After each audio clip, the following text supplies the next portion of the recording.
কুয়াশায় মুখ লুকিয়েছে এ শহর। শীতের চাদরে জড়িয়ে আছে নগরের প্রতিটি অলিগলি।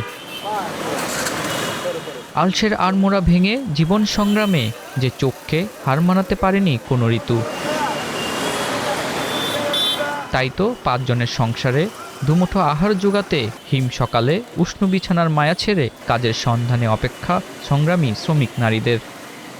আকুরির কাম করে সাত কুবাই বিল্ডিং কুবাই পুচিং লাগায় মানে ফাইলে তো যায় না এই যে 10টা মান তো বইয়ে রয়েছে, কাজ নাই, বাসা যায় না।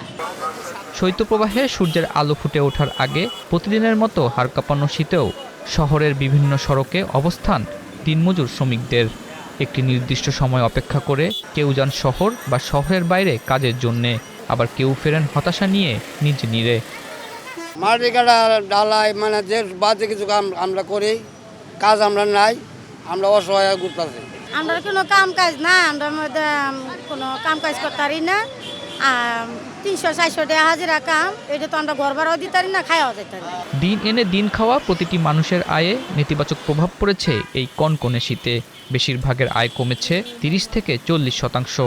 শ্রেণীভেদে 7 থেকে 8 ঘন্টা কাজে আগে যেখানে 600 থেকে 1000 টাকা পাওয়া যেত, সেটা শীত বাড়লে নেমে আসে 500 থেকে 700 টাকায়।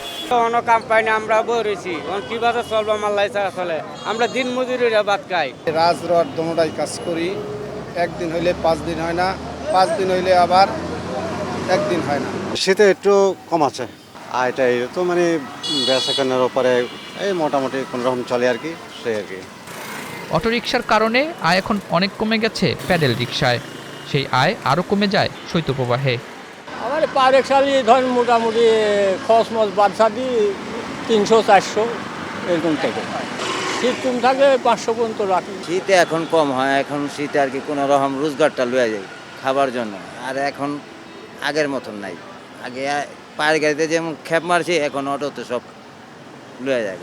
অর্থনীতির মন্থরে এমনিতে কষ্টে আছে দিনমজুর, রিকশা চালক, কৃষি ও চা শ্রমিক এবং খেটে খাওয়া মানুষের জীবন। সেখানে শীতের তীব্রতা বাড়লে সেই কষ্ট বেড়ে যায় কয়েক গুণ।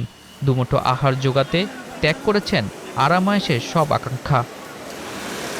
আতাউর নিয়ন, স্টার নিউজ, ঢাকা।